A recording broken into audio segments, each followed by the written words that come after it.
According to archaeological evidence, at least 5,000 years ago, and long before the evidence of the Roman Empire, the Babylonians began to measure time, including calendars, to coordinate communal activities, to plan the shipments of goods, and in particular to regulate planting and harvesting. They based their calendars on three natural cycles: the solar day, marked by the successive period of light and darkness as the Earth rotates on its axis. The lunar months following the phases of the moon and its orbit to the Earth, and the solar year that defined by the changing seasons that accompany our planet's revolution around the sun. Before the invention of artificial lights, the moon had a greater social impact, and for those living near the equator in particular, its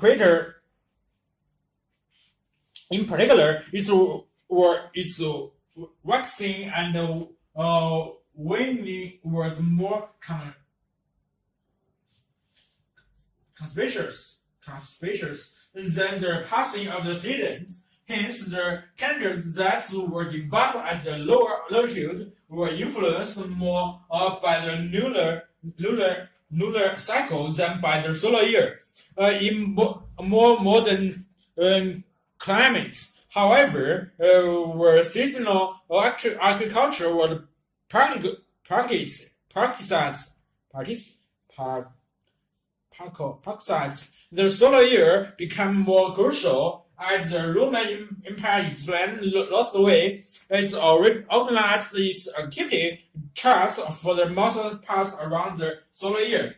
In countries before the Roman Empire, the Egyptians had formulated a municipal calendar having 12 months of 30 days, with 5 days added to approximate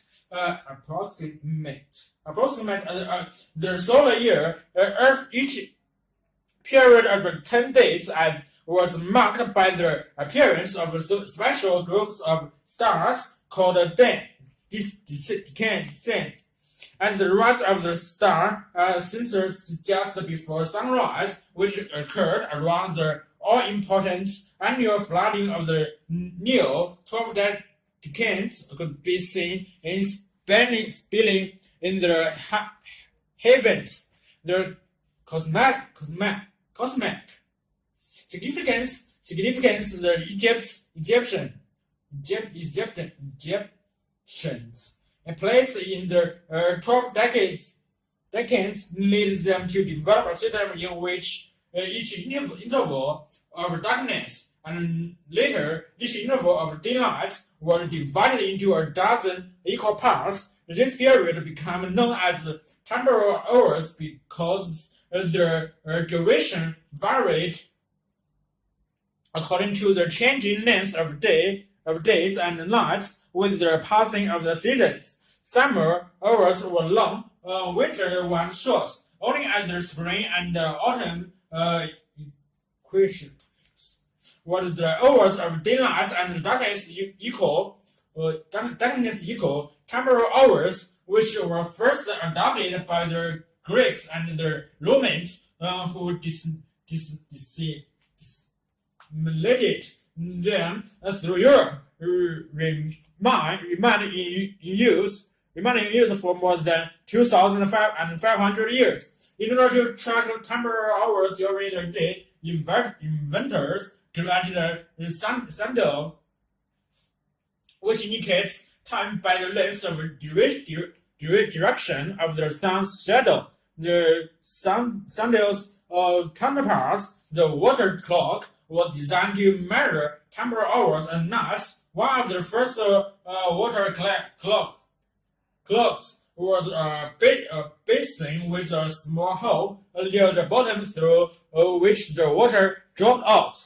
And the falling water level dominated the passing over at the drift below our lines inscribed on the inner surface. Also, this device performs satisfactorily around the Mediterranean, and they could not always be dependent on the cloudy and often freezing weather of Northern Europe.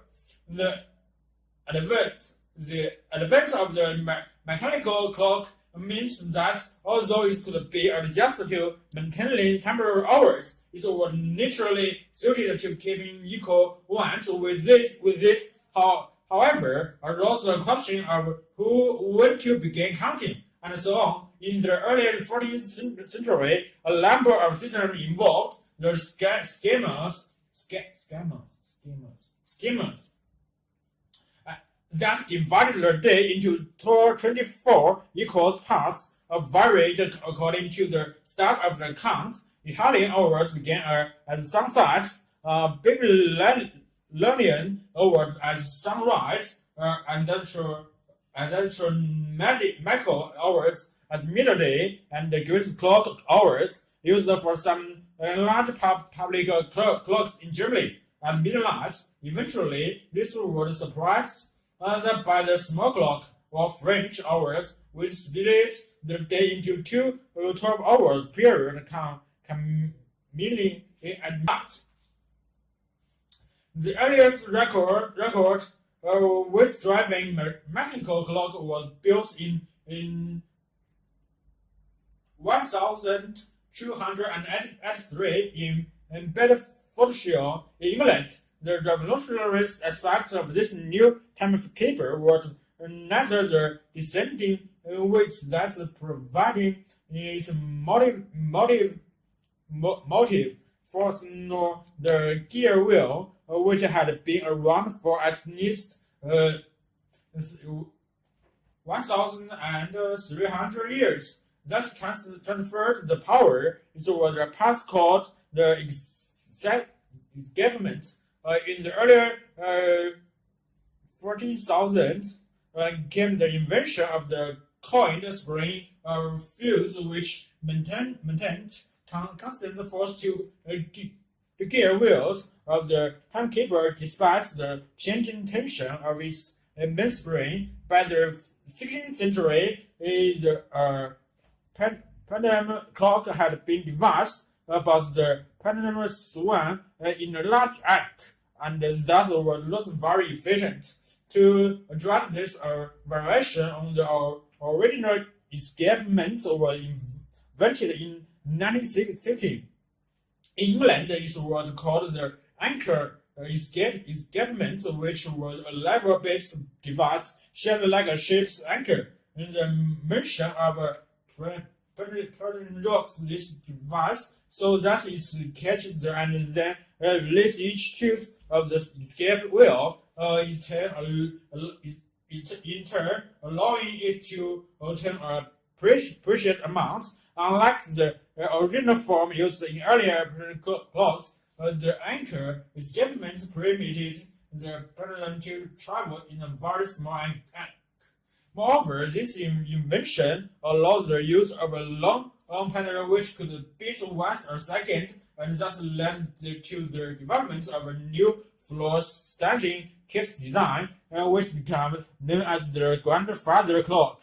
Today, heavily accurate timekeeping instrument sets that beats for most electronic device. Nearly all computers contain a quartz crystal clock to regulate their operation. Moreover, not only do time signals beamed down from the global position system satellites celebrates the functions of precision navigation equipment. They do so as well for mobile phones, incident stock, trendy system, and nationwide power distribution Great. So Integra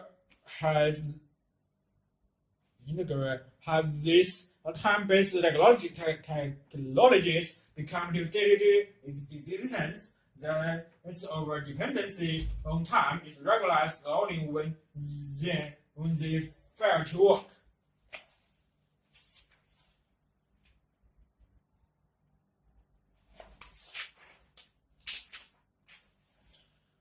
Air traffic control in the USA, an accident that occurred in the sky over the Green Current in 1956 resulted in the establishment of the Federal Aviation Administration (FAA) to regulate and oversee the operation of aircraft in the sky over the United States, which were becoming quite congested. The resulting structure of traffic control had greatly increased the safety of lights in the United States, and the smaller aircraft control procedure are also in place over much of the rest of the world.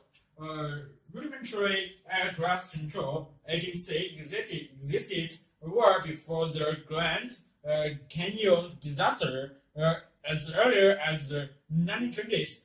The earlier aircraft controls manually guided aircraft in the vicinity of the airport using lights and flags were beacon and flashing lights were placed along cross-country routes to establish the earliest airways. However, this poorly visual system was unless in bad weather and useless in bad weather, and by the 1960s, radio communication was coming into U.S. for use for ITC. The first region to have something approximating today's ITC was New York City, with other major metropolitan areas following soon after. In the 1940s, ITC interest could and did take advantage of the newly developed radar and improve the radio communication brought and by the Second World War.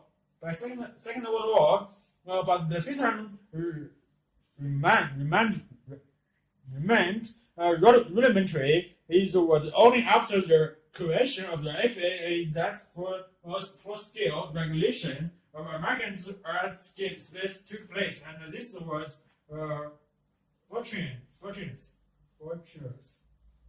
For the evidence of the jet engine suddenly resulted in a large number of very fast planes, reducing pilots' migraine of the air and practically demanding some set of rules to keep everyone were separated and operating safely in the air. Many people think that ATC consisted of a row of controls sitting in front of the radar screen at the nation's airports, telling arriving and departing in traffic what to do. This is a very incomplete part of the picture. The FAA believes that the airspace of the United States will at any time have many different kinds of planes flying for many different purposes in a variety of weather conditions, and the same kinds of structure were needed to accommodate all of them. To meet this challenge, the following elements were put into the effort.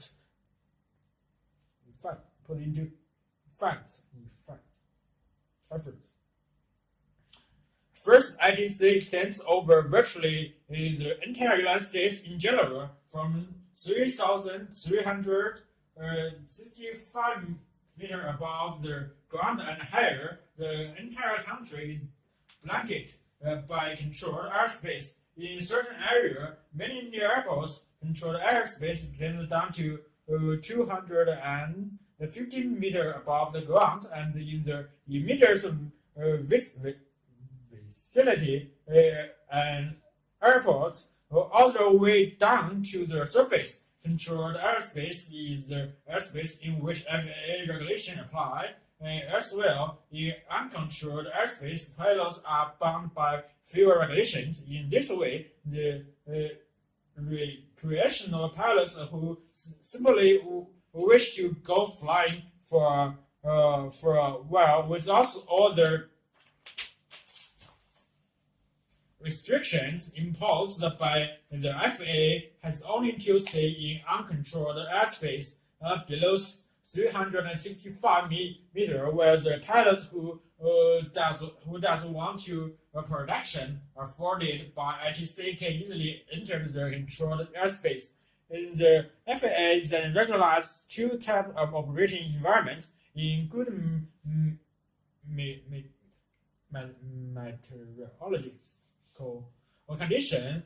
Flying would be permitted under visual flight rules (VFR), which suggests a strong reliance on visual cues to maintain an acceptable level of safety.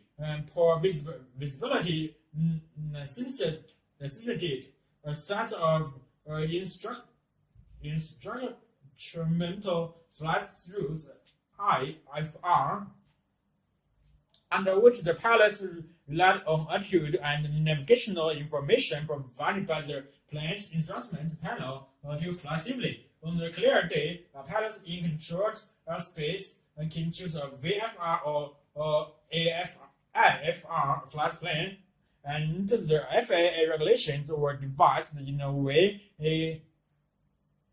which accommodates both VFR and IFR operation in the same airspace. However, pilots can only choose to fly IFR if they possess an instrument rating which is above and beyond the basic pilot license that must also be held. Controlled airspace is divided into several different types, designated by letters of the alphabet. An uncontrolled airspace is designed Class F, or controlled airspace below 5,490 meters above sea level and lost in the vicinity of an airport is Class E, or airspace above 5,490 meters is designed Class A. The reason for the division of Class E and Class airspace stems from the type of planes operating in them. Generally, Class E airspace is where one finds general aviation and aircraft, few of which can climb about 5,490 meters anyway, and commercial turboprop aircraft above 5,490 meters is the realm of the heavy jets. Since the jet engine operates more efficiently at higher altitudes, the difference between Class E and I airspace is than in Class A. Operations are IFR, and all pilots must be instrument rated. That is skilled and licensed in aircraft instrumentation. This is because ATC control of the interspace is essential. Three other types of airspace, Class D, C, and B, govern the metropolitan and the major airports respectively, and encompass increasingly sets of regulations. For example, all VFR pilots had to do to enter a Class C airspace is establish two-way radar contact with ATC, and no explicit permission for ATC to enter is needed, although the pilots must continue to obey all regulations governing VFR flights to enter Class B airspace, such as the approach to a major metropolitan airports. The explicit ATC clearance is required. The private pilots who crosses without permission into this airspace risk losing their license.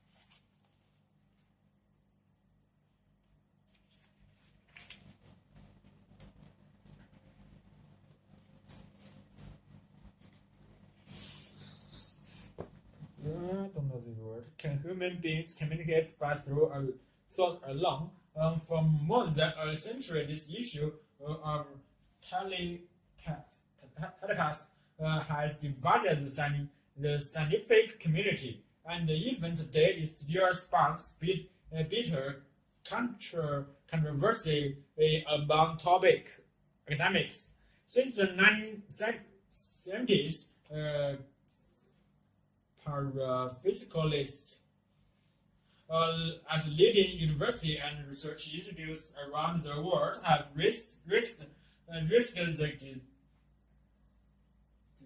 reason of statistical colleges by putting the various claims for telepathy into their tests in dozens of scientific studies. The results and their implications are dividing even the researchers who uncovered them. Some researchers say the results can constitute compelling evidence that telepath is genius.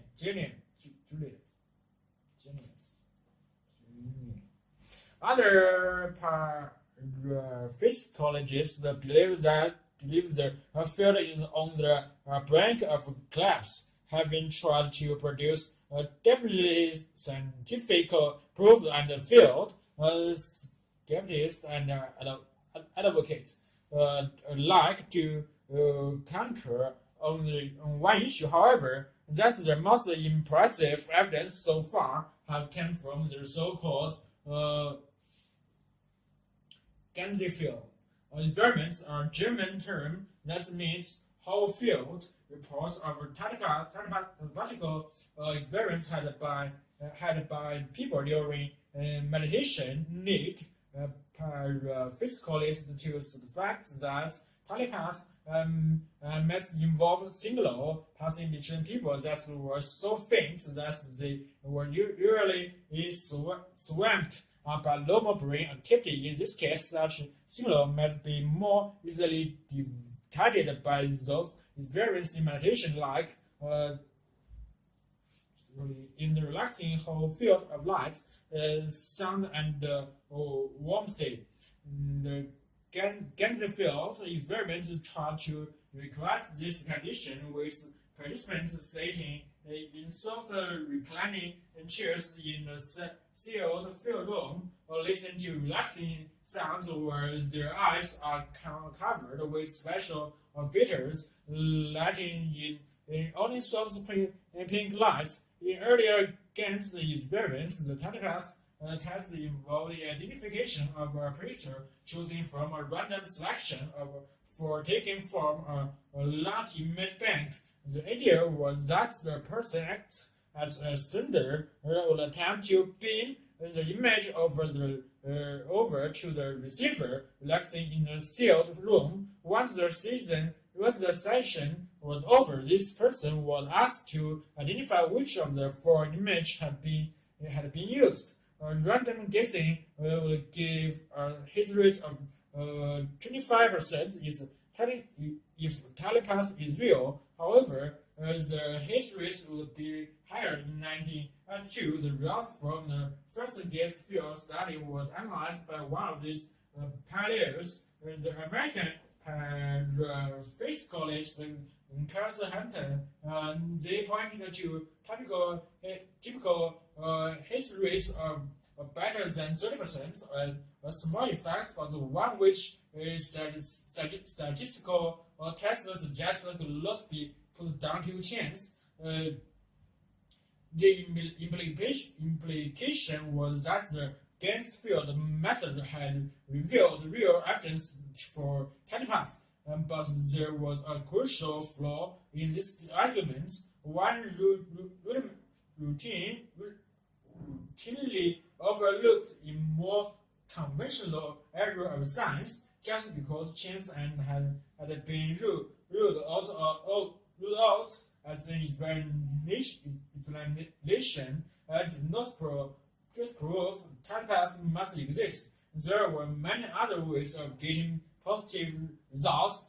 This ranging from sensory leakage, where clue about the picture accidentally reached the receiver, to outright fraud. In response, the researchers issued a review of all the Genzel field studies done up to 1985 to show that 80% had found statistically significant evidence. However, they also agreed that there were still too many problems in the experiments which could lead to positive results, and they drew up a list demanding new standards for future research. After this, many researchers switched to auto-Genzel tests, an automated variant of the technique which used the computer to perform many of the case tasks, such as the random selection of image. By minimizing human involvement, the idea was to minimize the risk of flawed results. In 1987, results from hundreds of auto-Genzel tests were studied by hundreds in the meta-analyzed metal, a statistical technique for finding the overall results from a set of studies, though less compelling than before. The outcomes are still impressive.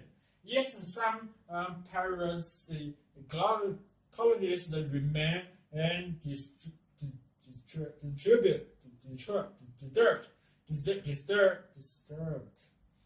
by the lack of consistency between individual gas field study. Defenders of telepath point out that demanding impressive evidence from every study ignores one basic statistical fact. It takes large samples to detect some effects. If, as current results suggest, telepaths produce hits average only above the 75% expected by chance, it is unlikely to be detected by a typical gas study involved around 40 people. The group is just a lot big enough only when many studies are combined in the meta-analysis where the faint signal of telepath really become apparent. And that is where researchers do seem to be finding. What they are certainly not finding, however, is any chance in attitude of mainstream scientists must still to totally reject the very idea of telepath. The problem stems at least in part from the lack of any implicable mechanism for therapy. Telepathy. Various theories have been put forward, many focusing on the idea of theoretical physics. They include quantum entanglement, in which events affecting one group of atomers instantly affect another group, no matter how far apart they may be. Where psychologists have demonstrated with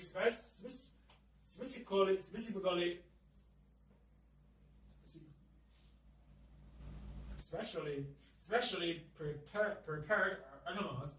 No one knows if it also exists between animals, making up human minds. Answering such questions through the transform parapsychology. This has promoted some researchers to argue that the future lies not in collecting more evidence for telepath, but in probably impossible mechanism.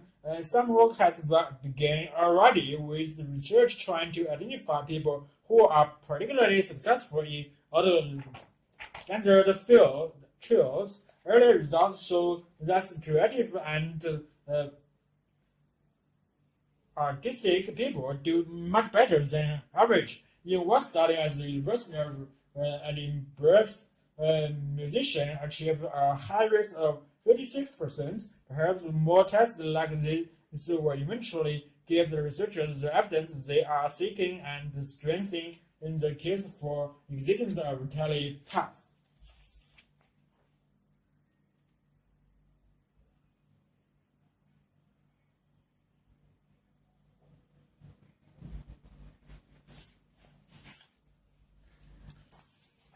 Cheese glass manufacture the flow process. Glass, which has been in since the time of the Egyptians, is little more than a mixture of sand, soda, starch, and lean. When heated to about 1500 degrees Celsius. This becomes a molten mass that hardens when slowly cold. The first successful method for making clear flat glass involved spilling. This method was very effective as the glass had lost touch any surface between being soft and become hard. So it is to date perfectly unbleached with a fair finish. However, the process took a long time and was labor intensive. Nevertheless, demand for flat glass was very high, and glass makers across the world were looking for a method of making continuously. The first continuous ribbon process involved squeezing metal glass through two hot rollers, similar to an outer mantle. This allowed glass virtually and thickness to be made non-stop, but the rollers would leave both sides of the glass matte, and this was then need to be ground and polished. This part of the process rubbed away around 20% of the glass, and the machines was very expensive. The floss process for making flat glass was invented by Pickton. This process allows the manufacture of clear, tinted, and coated glass for buildings and clear and tinted glass for vehicles. Pickton and had been experiments with improved metalling process, and in 1952 he had the idea of using a better metal to form the flat glass, eliminating altogether the need for rollers within the flat beds. The metal had to melt at the temperature less than the hardening point of glass, about 600 degrees, but could not be boiled at the temperature below the temperature of the molten glass, about 1,500 degrees. The best metal for the job was tin. The rest of the concepts rely on gravity, which is gradually guaranteed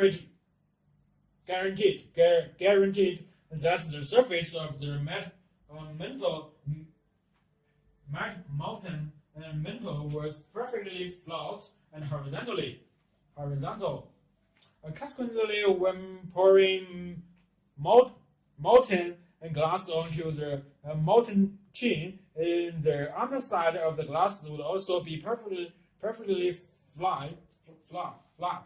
If the glass were kept hot enough, it would flow over the molten tin until the top surface was also flat, horizontal, and perfectly parallel to the bottom surface. Once the glass cooled to 604 a degree or less is too hard to mark and could be transported out of the cooling zone by rulers. The glass settled to a thickness of 6 millimeters because of surface tension, a interaction between the glass and the tin. By fortunate coincidence, 6% of the flat glass markets at the time were for 6 millimeter glass.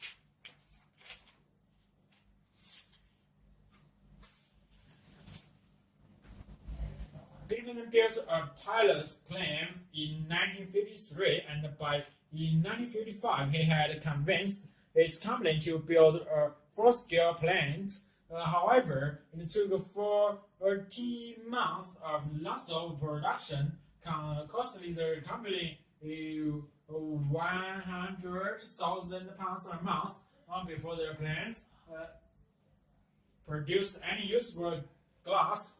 Furthermore, once they succeeded in making a marketable flat glass, the machine was turned off for several to prepare its 4 years of continuous production. When it started up again, it took another 4 months to get the process right again. The final success in 1959, and there are now flooded plants all over the world, which each able to produce around 1,000 tons of glass every day, non-stop for around 15 years. Floss plants today make glass of their optical quality.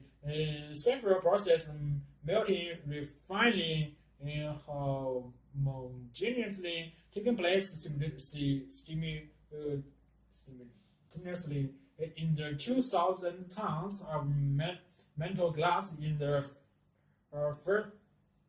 first. They occur in separate zones in the complex glass flow driven by high temperature. It's added up to a continuously melting process lasting as long as 15 hours. Thus delivers glass smoothly and continuously to the floss bath, and from there to a coating zone, and finally his treatment zone where stresses formed during cooling are relieved. And the principle of floss glass is unchanged since the 1950s. However, the products has changed dramatically from a single thickness of 6.8 mm to a range from submarines of 25 mm. From a ribbon frequently married by inclusions and bubbles to an almost optical perfection, to remove during refine or sand, and grain reused to melt or in the tin puts ripples into the glass ribbon. Automates online inspection and does two things. Firstly, it reveals the process of faults upstream that can be corrected. Inspection technology allows more than 100 million measurements a second to be made across the ribbon, locating flaws to the unaided eye would be unable to see. Secondly, it enables computers downstream to steer cutters around flaws. Floss glasses is sold by the square meter, and at the final stage, computers translates consumer requirements into patterns of cuts designed to minimize waste.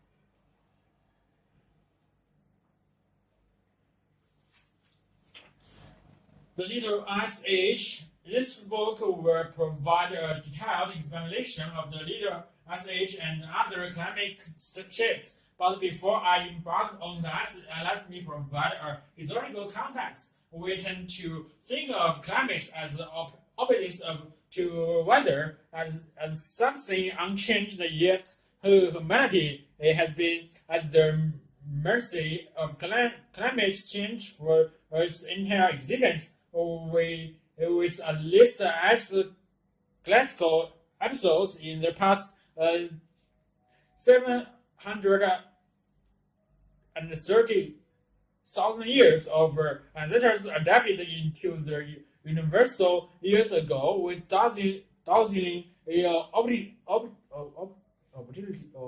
optimism, and they developed the strategy for surviving harsh drought cycles, decades of heavy rainfall, or storm, cold, adapted agriculture and stock raising, which revolutionized human life and founded the world's first pre-industrial civilization in Egypt, Mesopotamia, and the Americans. Both the price and sudden climate change in famine and disease and suffering was often high. The little ice age lasted from roughly 1,300 until the middle of the 19th century. Only two centuries ago, Europe experienced a cycle of bitterly cold winters. Mountain glaciers in the Swiss Alps were the newest in recorded memory, and the packed ice surrounded Iceland for much of the year. The climate events of the Little Ice Age more the help shape the modern world. They are the deeply important context for the current unprecedented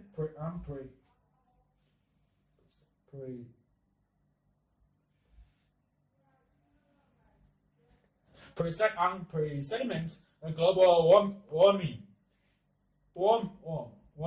The Little Ice Age was far from the deep frozen. However, rather an irregular seesaw of rapid climate shifts, a few lasting more than a quarter century, driven by complex and still little understood interactions between the atmosphere and the ocean. And the seesaw brought cycles of intensely cold winter and intensely wind.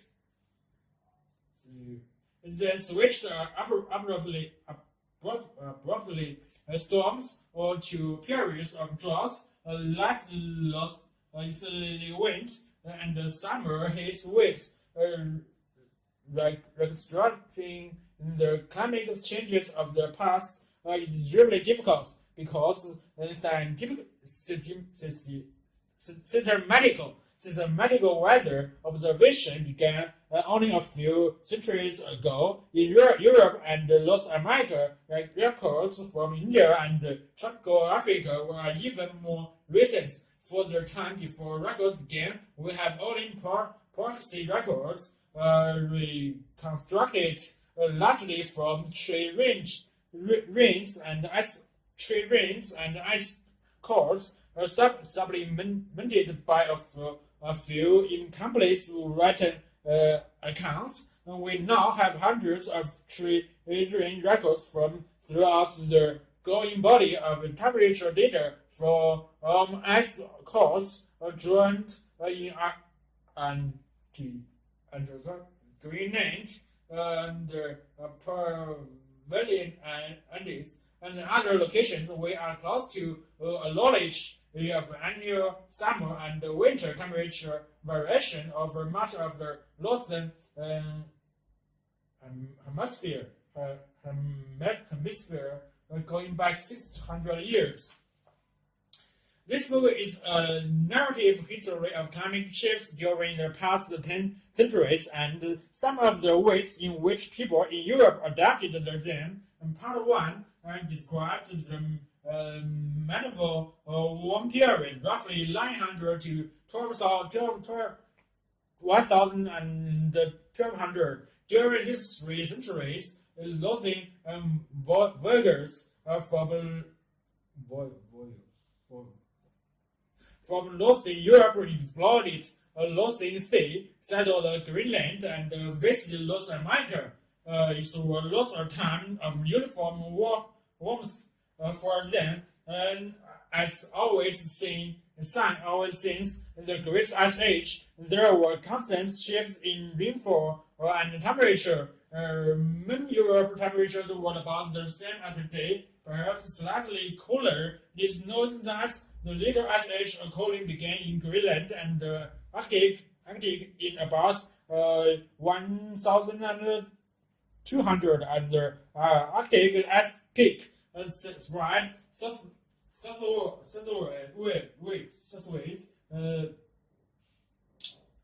northwards to the west were rerouted into the open Atlantic, and then ended altogether. Storminess increased in the North Atlantic and North Sea. Colder, much wetter weather descended on Europe between 1,315 and 1,319, when thousands perished in the continent was famine by 1,400. By 1,400, the weather had become decidedly more unpredictable, and stormier, with sudden shifts and lower temperatures, thus culminated in the cold decades of the late 15th century. Fish were a vital commodity in growing towns and cities, where food supplies were a constant concern. Dried cod and herring was already the state specimen of the European fish trade, but changes in water temperatures forced the fishing fleets to walk further offshore.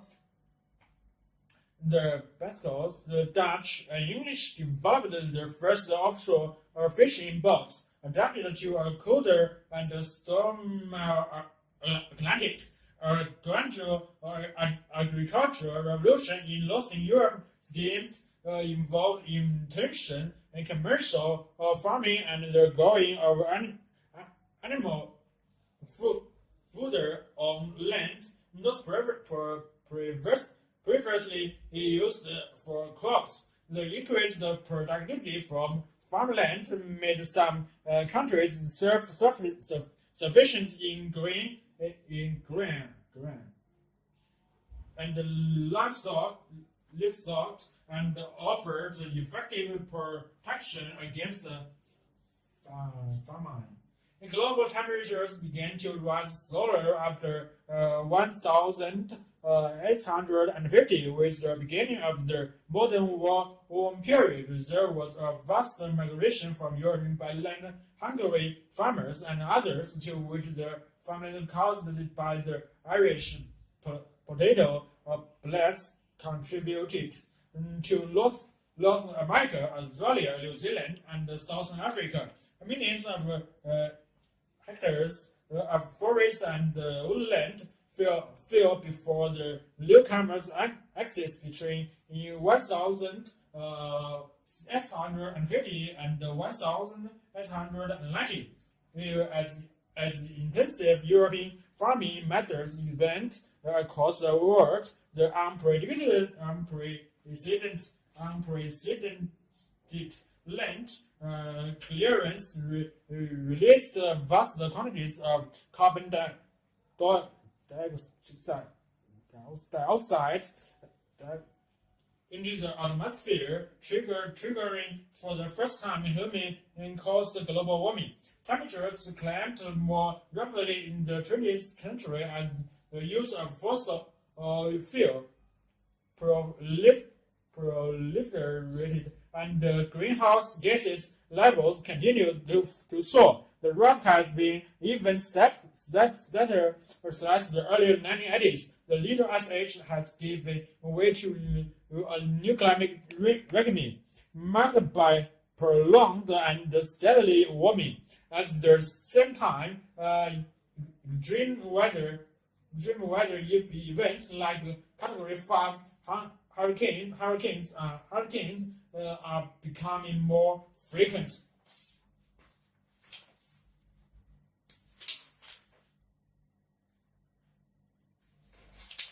The meaning and the power of smell.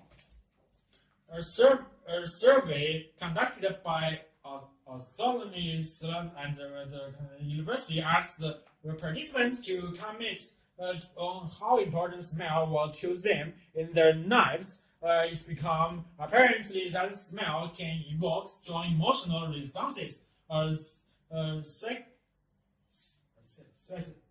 Associated with a good experience can bring a rush of joy, where for older or one associated with a bad memory may make us grimace with disgust. Respondents to the survey noted that many of their olfactory likes and dislikes were based on emotional excitation, and such excitation can be powerful enough so that that's the way would generally label unpleasant become agreeable, and those that we would generally consider fragrant become disagreeable for particular individuals. The perception of smell, therefore, consists not only of the sensation of the odors themselves, but of their experience and the emotions associated with them. Odors are also essential cues in social bonding. One respondent to the survey, I believe that there is no true emotional bonding without touching and smelling in a loved one. In fact, infants recognize the odors of their mothers soon after birth, and adults can only identify their children or spouse by sessions.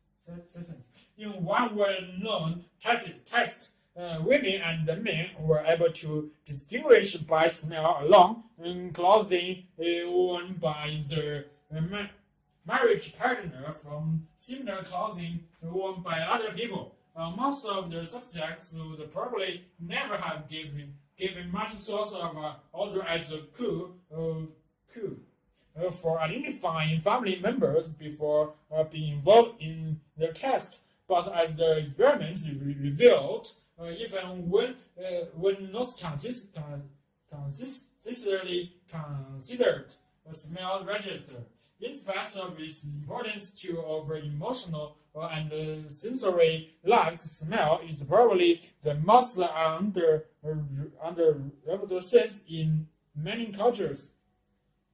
The reason often given for the low regard in which smell is held that is in comparison with its importance among animals, the human sense of smell is feeble and while it is true that the auditory powers of human are nothing like as fine as those posed by certain animals, they are still remarkably acute. Overloads are able to recognize thousands of smells and perceive odors which are present only in extremely small quantities. Smell, however, is a highly elusive phenomenon. Odors, unlike colors, for instance, cannot be named in many languages because the specific vocabulary simply does not exist. It seems like we have to say when to describe an odor. There's no effective way to either capture or store them over time. In the realm of olfactory, we must make do with description and recollections. This has implications for olfactory research. Most of the research on smell undertaken to date has been of the physical scientific nature. Significant advances have been made in the understanding of the biological and the chemical nature of olfaction, but many fundamental questions have yet to be answered. Researchers have still to decide whether smell is one sense or two when responding to others' purple and the other registering odorless chemicals in the air. Other unanswered questions are whether the noise is the only part of the body affected by odors, and how smell can be measured objectively given the non-physical components. A question like this mean that in interest in the psychology of smell is inevitable set to play an increasingly important role for researchers. However, smell is not simply a biological and psychological phenomenon. Smell is crucial, hence it is a social and historical phenomenon. Odors are invested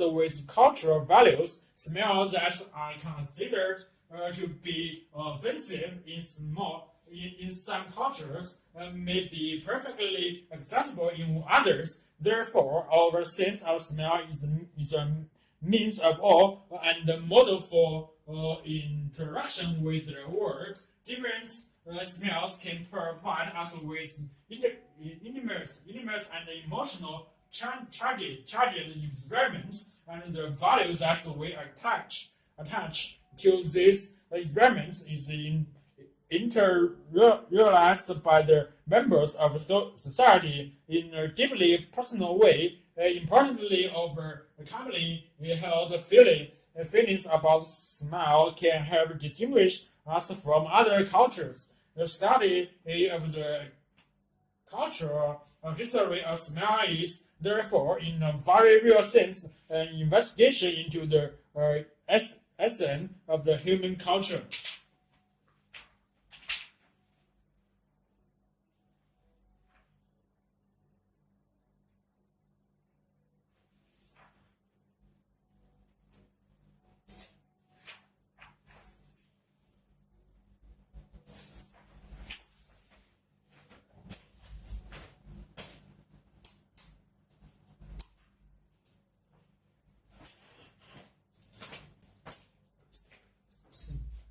Startling back as lighting with letters. Certainly is wiser more dramatically than dramatic than when thousand thunderstorms strike. Their electrical fury inflict death or serious injury on around 500 people each year in the United States alone, as the clouds rolling in. Literally, a round of golf can become a terrifying dice with death. Out in the open, a lone golfer may be a Latin and both most invented target, and there is a damage to property too. Lightning damage cost American power company more than $100 million a year, but researchers in the United States and Japan are planning to hit back. Already in laboratory trial, they have tested strategies for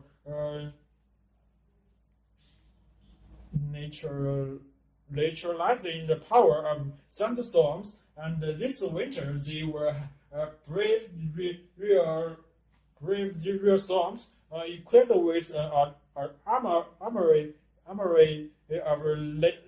lasers that they will be pointing towards the heavens to discharge thunder clouds before lightning can strike. The idea of forcing storm clouds to discharge their lightning on command is not new. In the early 1960s, researchers tried firing rockets, trailing wires into thunderclouds to set up an easy discharge path for the huge electronic charges that these clouds generate. The technique surveys to this day as a test site in Florida run by the University of Florida with support from the Electrical Power Research Institute, EPRI, based in California. EPRI, which is funded by a power company, is looking at the ways to protect the United States power grid from lightning strikes. We can cause the lightning to strike where we want it to using rockets, says Rafi, business manager of lightning project at EPRI. The rocket site is providing process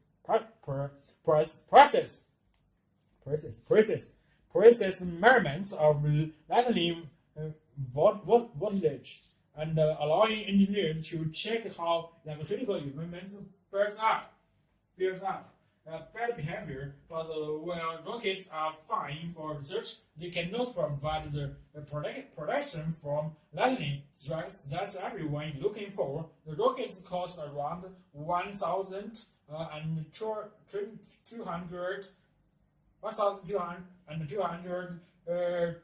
each, can only be fired at a limited frequency, and the failure rate is about 40%. And even when they do trigger lightning, since you do not always go according to plan, lightning is not perfectly well behaved.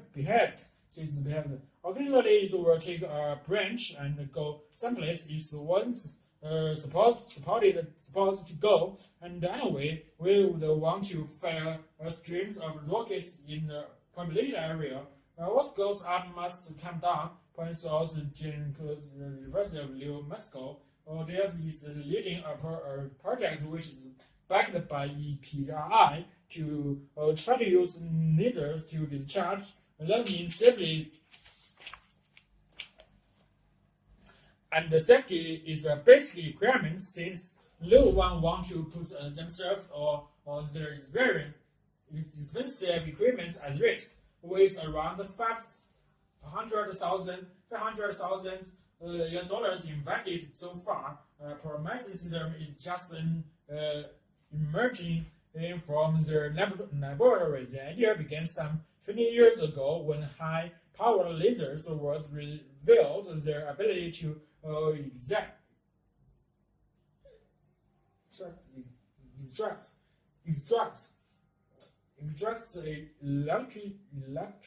electrons out of atoms and create ions. If a laser cloud generated a line every oscillation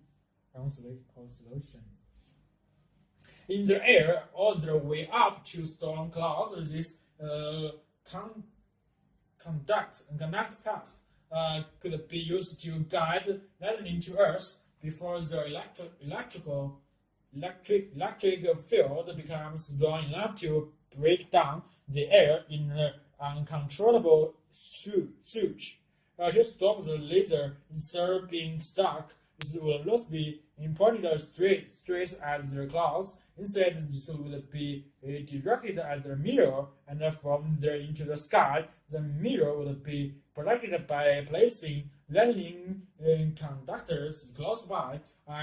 Ideally, the cloud zipper gun would be cheaper, left to be installed around all key power installations, and probably portable enough to be taken to international sporting events to beam up its brilliant storm clouds, a stumbling block. However, there is still a big stumbling block. The laser is no lefty portable. It's a monster that's taking up a whole room. Is trying to cut down the size and sees that a laser around the size of a small table is in the offering. It's a plan and to test this more manageable system on live SoundCloud last summer. Bernard says that their system is attracting lots of interest from the power companies, but they have not yet come up with the $5 million US dollars that EPRI says will be needed to develop a commercial system by making the lasers yet smaller and cheaper. It cannot say I have money. Yes, but I'm working on it. Says Bernstein. He reckons that the first coming in field test will be the turning point, and he is hoping for good news. President predicts relevance of interest and suppose this all goes well. It's bad to see cloud zippers eventually costing $50,000 US to $100,000 each. Other scientists could also benefit with a lightning switch as their fingerprints.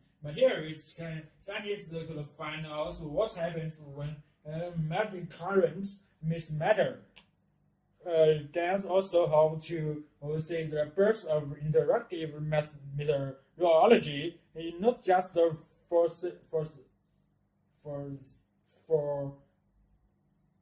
skating in the weather, but controlling it. Right? So if we could discharge clouds, we must affect the weather. This is, and perhaps says Daniel, we will be able to confront some other meteorology misses. We think we could prevent Haley by including lightning. This is thunder, the short wave that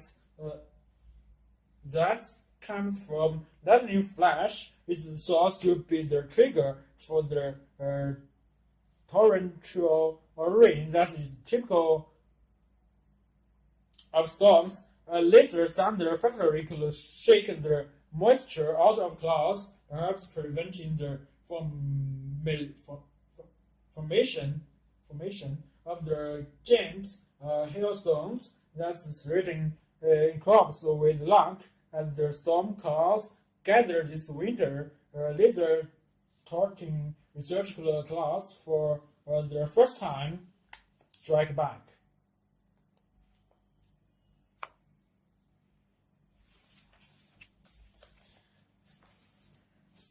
The nature of genius. There has always been an interest in genius and prejudice. The word genius from Latin "gen" family, and the term genius means begetter. It comes from the earlier Roman cause of the divinity. As the head of the family, in this earliest form, genius was concerned with the ability of the head of the family, families, to perpetuate himself. Gradually, genius came to represent a person's characteristics, and hence an individual has the attributes derived from the genius or granted spirits. Today, people still look to stars or genius astrology or genetically in the hope of finding the source of exceptional abilities or personal characteristics. The concept of genius and gifts has become part of our folk culture, and the attitudes are ambivalent towards them. We envy the gifted and monstrous them in the mythology of giftedness. It is probably believed that if people are talented in one area, they must be effectively in another. That's intellectual and impractical. That's the prejudice burn to breathly too soon and burn out. That gifted people are eccentric. They are physical weaklings.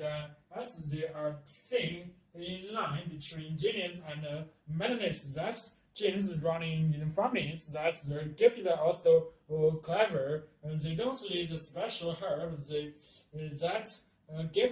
Giftedness is the same as having the high IQ. That some races are more intelligent or musical or mathematical than others. That genius goes unrecognized and unrewarded. That's adversity makes men wise, or that people with gifts have a responsibility to use them. Language has been enriched with such terms as highbrow, archaic, blue stocking, wasted, no-war, baffling, and for many intellectual terms of delegation. The 19th century saw considerable interest in the nature of genes, and produced not a few studies of famous prodigies. Perhaps for us today, two of the most significant aspects of most of these studies of genius are the frequency with which earlier encouragement and teaching by parents and tutors had beneficial effects on the intellectual, artistic, or musical development of their children, but caused great difficulties of adjustment later in their lives, and the frequency with which abilities went unregularized by teachers and schools. However, the difficulty with their evidence produced by their studies, translating as they are in collecting together anecdotes, apparently similarities and exceptions, is that they are not what we will today call normal reference. In other words, when, for instance, information is collected about earlier illnesses, methods of upbringing, schooling, etc., we must also take into account information from other historical sources about how common or exceptional these were at the time. For instance, infants' mortality was high, and life expectancy much shorter than today. Home tutoring was common in the families of the nobility and the wealthy. Bullying and corporal punishments were common at the best independent schools, and for the most part, the cases studies were members of the privileged classes. This was only with the girls of particles and physiology in the 20th century, that studies could be carried out on a more objective, still not always very scientific basis. genius, however, they are defined about the peaks which stand also through the mist of history and are visible to the particular observer from his or her particular vantage points. Change the observers and the vantage points, clear away some of the mist, and the different lots of peaks appear. Change is a term we apply to those whom we recognize for their outstanding achievements, and we stand near to end of the continuum of human ability, which reaches back through the moderns and medical to the incapable. And there is still much truth in Dr. Samuel Johnson's observation. The true genius is a mind of large genius powers are accidentally determined to some particular direction. We may disagree with a general, for we doubt this is if all musicians of genius could have become scientists of genius or vice versa, but there is no doubt in the accidental determination which nurtured or triggered their gifts into those channels into which they have poured their powers so successfully along the continuous of abilities are hundreds of thousands of gifted men and women, boys and girls. What we appreciate, enjoy, or marvel as in the works of genius or the achievements of prodigies are the manifestation of skills or abilities which are similar to, but so much superior to our own, but that the minds are not different from our own is demonstrated by the fact that the hand-on discoveries of scientists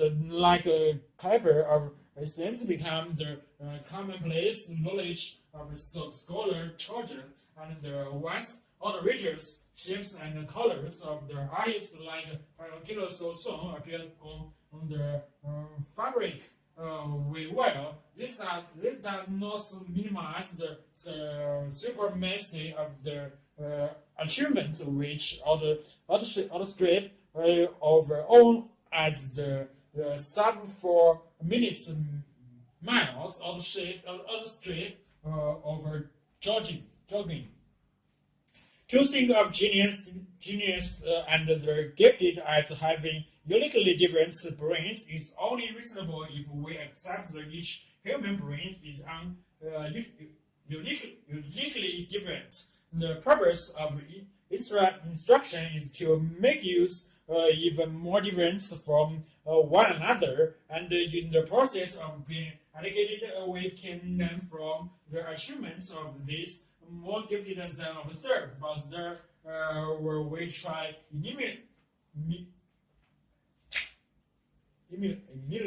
genius or encouraging our children to do so, we should note that some of the things we learn from them may prove palatable.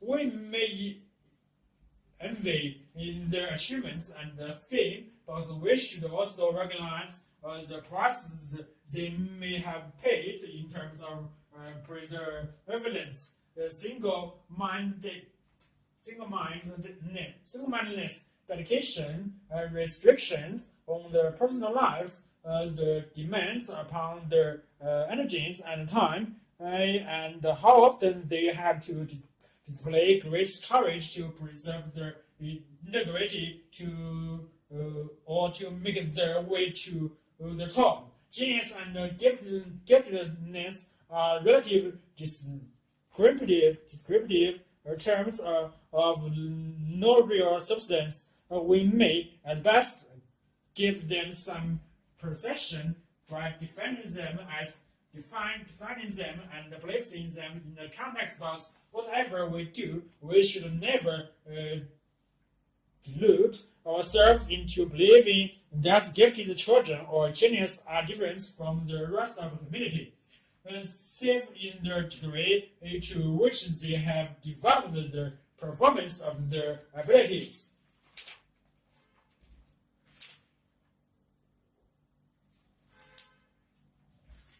How does the biological clock tick? Our lifespan is restricted. Everyone expects this as biological obverse. Nothing lives forever. However, in this statement, we think our artificially produced technical objects, products which are subjected to nature, wear, and tear during use. This leads to the result that at some time or other, the object stops working and is unusable. This is the biological sense, but the wear and tear and the loss of function of technical objects and the death of living organism really similar or comparable. Our dead products as static closed system is always the basic material which constitutes the objects and which in the natural causes of things is worn down and become older. Aging in this case must occur according to the laws of physical chemistry and of medical, although the same law holds for a living organism. The result of this law is not inevitable in the same way, at least as long as a biological system has the ability to renew itself. It could actually become older without aging. An organism is an open, dynamic system, throughout which new material continuously flows, destruction of an older material and formation of new material, and thus in permanent dynamic equilibrium. The material of which the organism is formed changes continuously. Thus, our bodies continuously exchange all the substance for new, just like a spring which more or less maintains its form and movement, but in which the water molecules are always different. Thus, aging and death should not be seen as inevitable, particularly as the organism possesses many mechanisms for repair. If it is not, its principle necessary for biological system to age and die. Nevertheless, unrestricted life span, aging, and the death are basic characteristics of life. The reason for this is easy to recognize in nature. The existence of organism either adapts or are regularly replaced by new types because of changes in the genetic material or mutation, and these have new characteristics, and in the course of their individual lives, they are tested for optimal or better adaptation to the environmental conditions.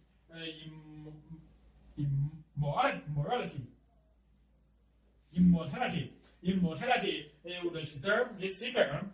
Immortality would disturb this system. It leaves room for new and better life. This is the basic problem of evolution. Every organism has a lifespan which is highly characteristic. There are striking differences in lifespan between different species, but within one species the parameter is relatively consistent. For example, the average duration of human life has hardly changed in thousands of years, although more and more people or attain advanced age as a result of developments in medical care and better nutrition. The characteristic upper limit for most remains at years. A further argument against the simple wear and tear theory is the observation that the time within which organism age lies between a few days, even a few hours for cellular organism, and several thousand years, as with mammoth trees. If a lifespan is a genetically determined biological characteristic, it is logically necessary to produce an old internal clock, which in some way measures and controls the aging process and which finally determines death as the next step in a fixed program. Like the lifespan, the metabolic rate has for different organisms fixed mathematical relationship to the body mass. In comparison to the lifespan, this relationship is inverted. To the larger the organism, the lower the metabolic rate. Again, this relationship is valid not only for birds, but also similarly on average in the systematic unit for all other organisms, plants, animals, unsexual organisms, animals which behave gradually with the energy become particularly old. For example, crocodiles and tortoises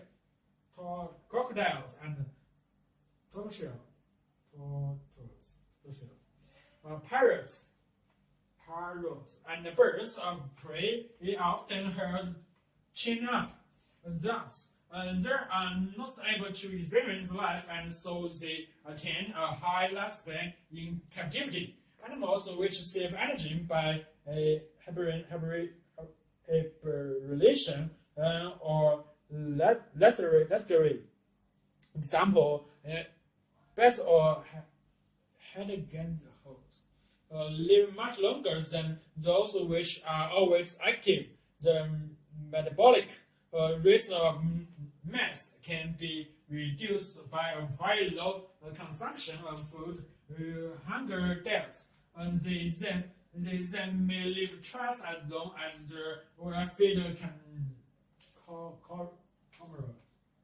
Women become distinctively about 10% older than men. If you examine the metabolic rates of two sexes, you establish that the higher male metabolic rates roughly accounts for the lower male lifespan. That means that they live energetically more intensely but not for as long. If it's followed from the above that sparing use of energy reserved should return to extended life. Extreme high performance sports are made to optimum cardiovascular performance, but they quite certainly do not prolong life. Relaxation lowers metabolic rates and thus adequate sleep and in general an equitable and balanced personality. Each of us can develop his or her own energy-saving program with a little self-observation, critical self-control, and above all, logical consistency. Experience will show that to live this way not only increases the lifespan, but is also very healthy. The final aspect should not be forgotten.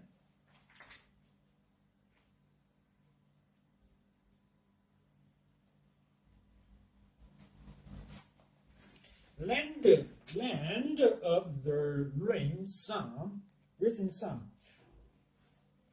Japan has a significant better record in terms of average mathematical attachments than England and Wales. Large sample international comparison of pupils attainment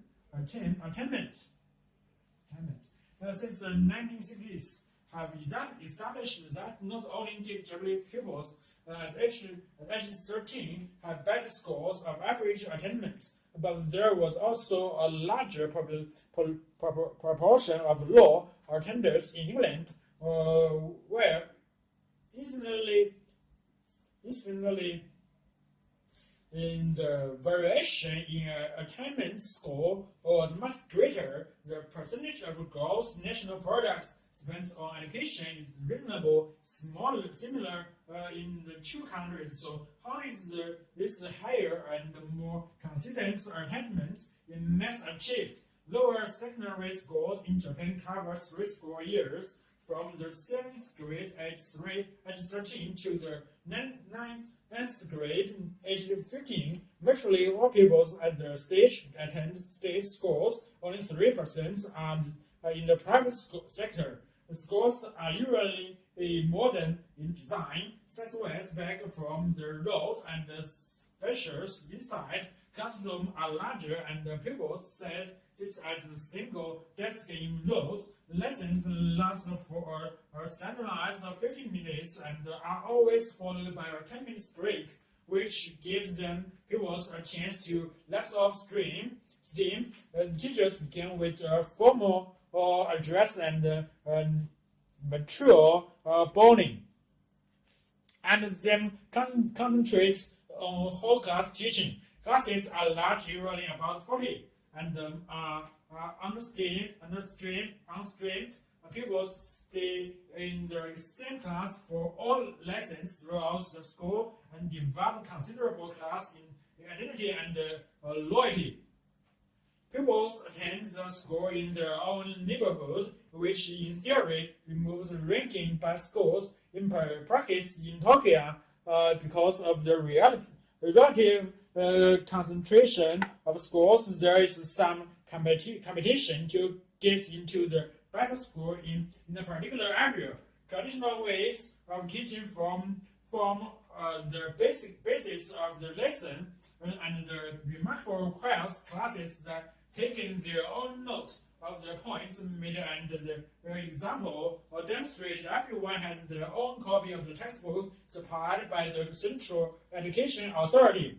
Molabozzo, as part of the concepts of free compulsory education up to the age of 15, these textbooks are on the whole small, presumably expensive to produce, but well set out and logically developed. One teacher was particularly keen to introduce color and picture into math textbooks. He had felt this would make them more accessible to pupils brought up in the classroom culture. Besides approaching textbook, Molabozzo also decided highly centralized national curriculum and how it is to be delivered.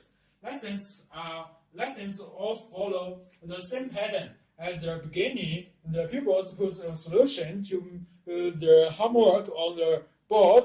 Then the teachers comments, corrects or elaborates, and lastly, pupils mark their own homework. This is an important principle in Japanese schooling, and it enables people to see where and why they made a mistake, so that this can be avoided in future. No one minds mistakes or ignorance as long as you are prepared to learn from them.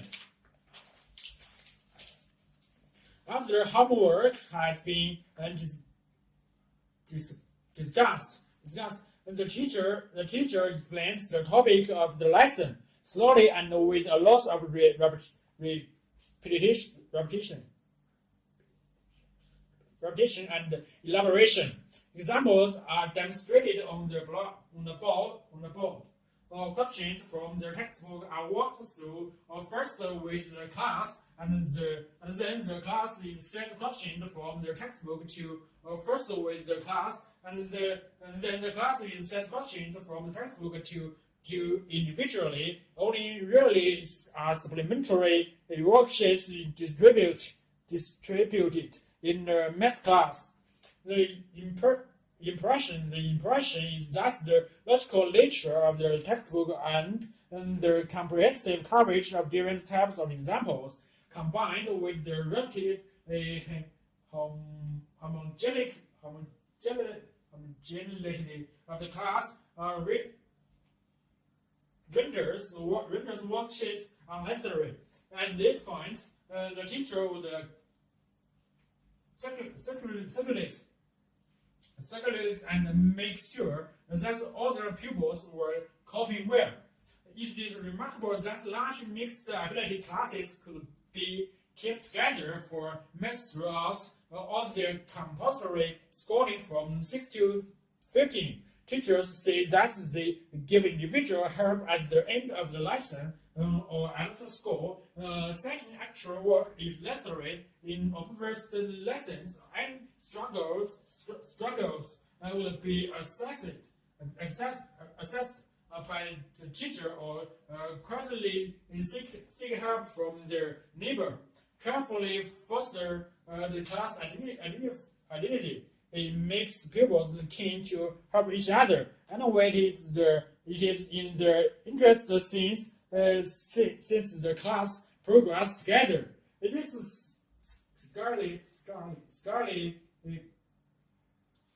it seems adequate help to enable slow learners to keep up. However, the Japanese attitudes towards education runs along the lines of if you work hard enough, you can do almost anything.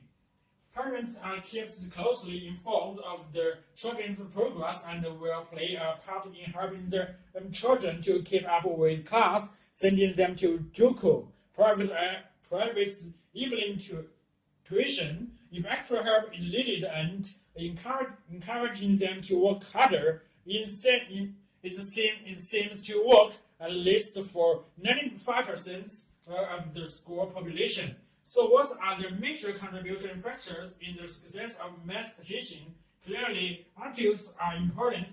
Education is valued greatly in Japan culture. And the emphasis is on hard work coupled with a focus on accuracy.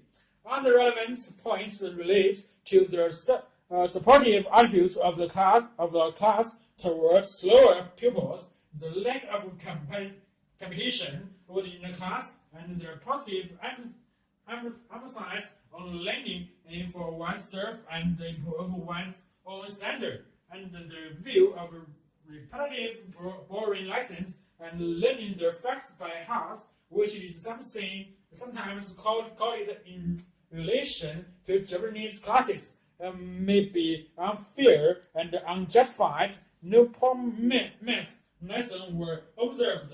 They were mainly good, and one or two were inspirational.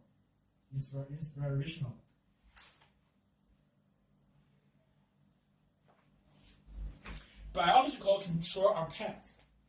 The continuously and reckless use of synthetic chemicals for the control of pests which pose a threat to agriculture or crops and human health is proving to be counterproductive. Apart from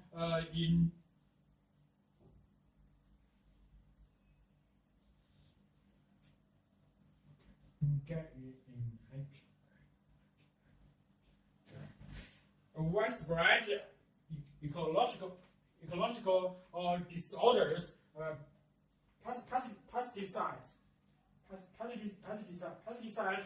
have contributed to the emergency of a new breed of chemical resistance, highly lethal superbugs. According to a recent study by the Food and Agriculture Organization (FAO), more than 300 species of agricultural pests have developed resistance to a wide range of potent chemicals, not to be left behind other disease-spreading pests. About 100 species of which have become immune to a variety of insecticides now in use. One glaring disadvantage of pesticides application is that dissolving harmful pests. They also wipe out many useful non-targeted organisms, which keeps the growth of a pest population in check. The results in what I call the treadmill syndrome.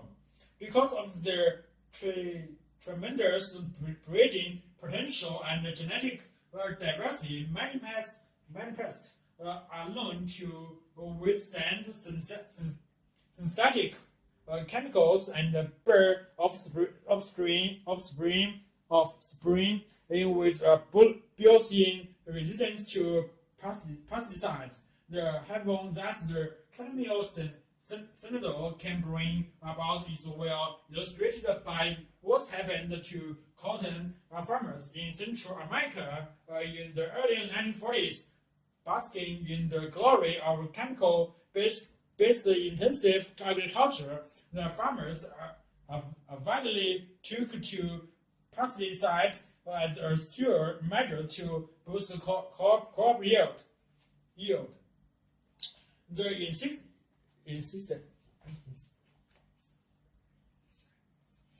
insecticides were applied 8 times a year in the mid-1940s, rising to 22 in the season in the mid-1950s, following the sudden proliferation of 3 new varieties of chemical-resistant pests.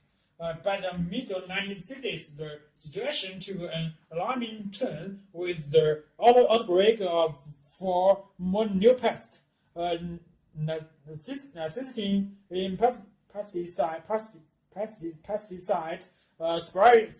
spraying to such an extreme that 50% of the financial outlay on cotton production were accounted for by pesticides. In the early 1970s, the spreading frequency reached 70 times a season, and their farmers were pushed to the wall by the invasion of genetically stronger insect species. Most of the pesticides in the market today remain inadequately tested for properties that cause the cancer and mutational, as well as for other advanced efforts on health, since the study by United States Environmental Agency. The United States National Resource Defense Council has found that DDT was the most popular of the long list of dangerous chemicals in use. In the face of escalating parallels from indiscriminate application of pesticides, a more effective and ecologically sound strategy of biological control involving in the selective use of later elements of the pest population is fast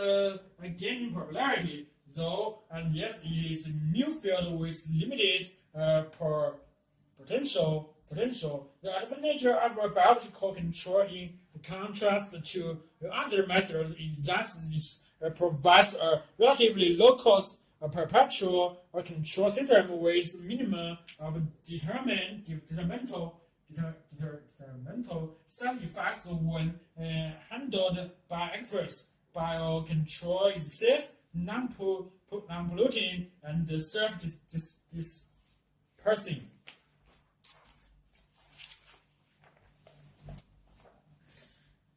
The Commonwealth Institute of Biological Control (CIBC) in Bangalore, with a global network of research laboratory and field stations, is one of the most active non-commercial research agencies engaged in pest control by setting nature predators against parasites.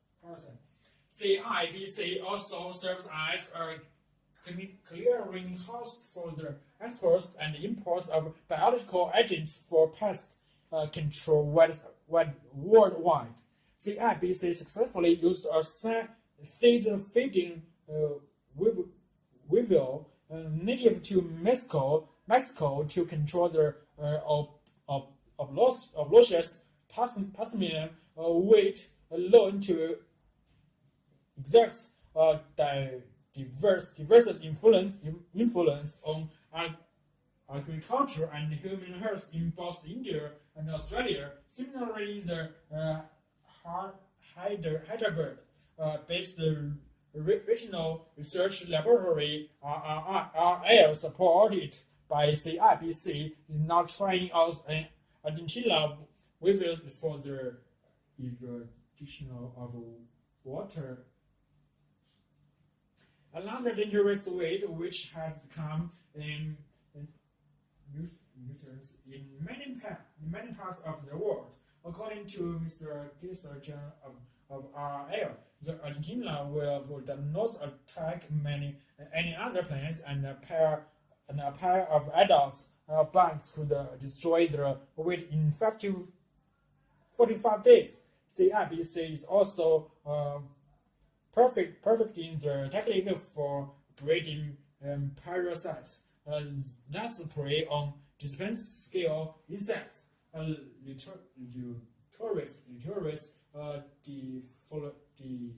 Defoliation for fruit trees in the US and India. How effectively biological control can be priced into service is proved by the following examples. In the 1960s, where Ceredica flourishing in coconut growths were produced by leaf milling,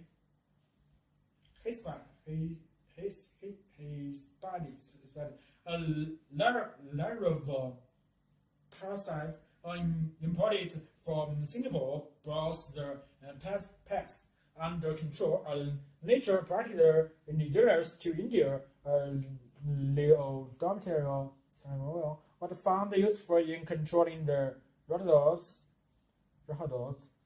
grass-scale insects that were devouring forage grass in many parts of the U.S. by using broccoli, a beetle native to Brazil. Scientists at the Agriculture University freed a 12 kilometers long canal from the clouds of the wheat Silavia,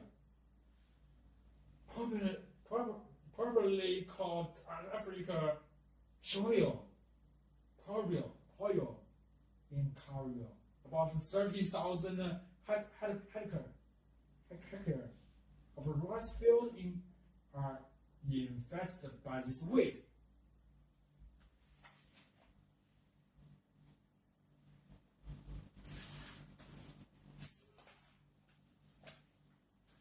Collecting ant specimen. Collecting ants can be as simple as picking up stray ones and placing them in a glass jar, or as complicated as completing an exhaustive surgery of all species present in the area and estimating them relative abundance. The exact method used will depend on the final purpose of the collection. For taxonomy, in the classification, known series from a single net which contain all caste workers include major and minors, and if present, queens and males are desirable to allow the determination of variation within species. For ecological studies, the most important factor is collecting identifiable sample of many of the different species present as possible. Unfortunately, these methods are not always compatible. The taxonomist sometimes overlooks whole species in favor of those groups currently under study, while the ecologist often collects only a limited number of specimens of each species, and thus reducing the value for taxonomic investigations. To collect as wide a range of species as possible, several methods must be used. This includes hand collecting using bats or attract the ant, ground litter sampling, and the use of pitiful traps. Hand collecting chances of searching for ants everywhere they are likely to occur. This includes on the ground, under rocks, or other objects on the ground, in rotten wood or wood on the ground, or on trees in vegetation, on tree trunks and under bark. When possible, collections should be made from nest or fogging columns, and at least 20 to 25 individuals collected. This will ensure that all individuals are of the same species.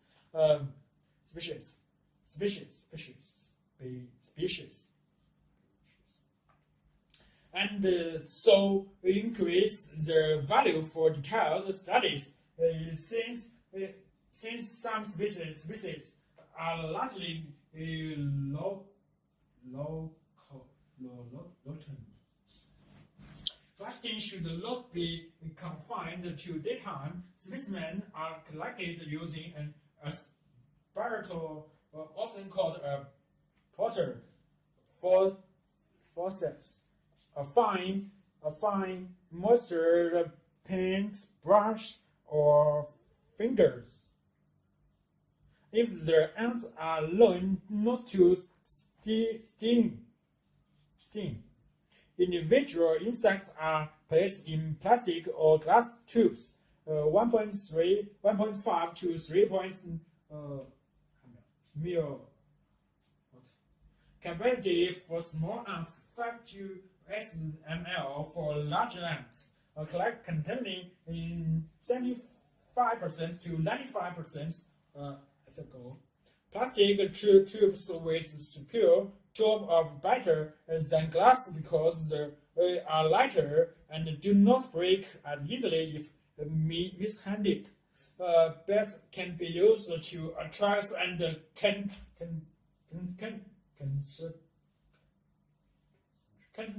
concentrate for girls. This often increases the number of individuals collected and attracts species that are otherwise elusive.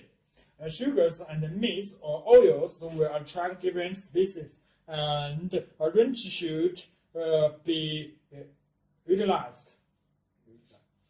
These beds can be placed either on the ground or on the trunks or trees or large shrubs. When placed on the ground, beds should be suited on small paper cards or other flats. Less colored surface or in test tubes or vials. This makes it easier to spot ants and capture them before they can escape into the surrounding leaf litter. Many ants are small and forage primarily in the layer of leaves and other debris on the ground. Collecting these species by hand can be difficult. One of the most successful ways to collect them is to gather the leaf litter in which they are foraging and extract the ants from it. This is most commonly done by placing leaf litter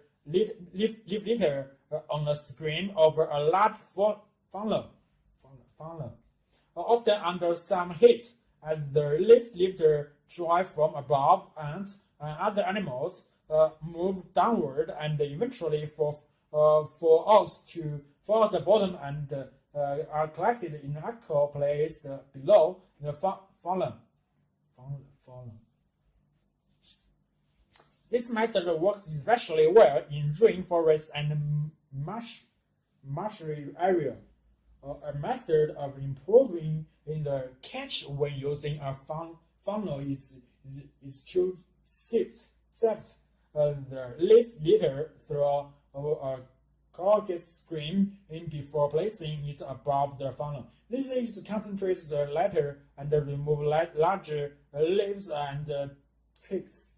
It will also allow more litter to be assembled when using a limited number of funnels. The pitfall trap is another commonly used tool for collecting ants. A pitfall trap can be any small container placed in the ground with the top level with the surrounding surface and filled with preservative. Ants are collected when they fall into the trap where foraging. The diameter of the trap can vary from about 18 millimeters to 10 centimeters, and the number used can vary from a few to several hundred. The size of the trap used is influenced largely by personal preference. Although larger sites are generally better, where the number will be determined by the study being undertaken. The preservative used is usually as well as lens category or as alcohol will evaporate quickly and the trap will dry out. One advantage of beautiful traps is that they can be used to collect over a period of time with minimal maintenance and intervention. One disadvantage is that some species are not collected as they either avoid in traps or do commonly encounter them were for hygiene.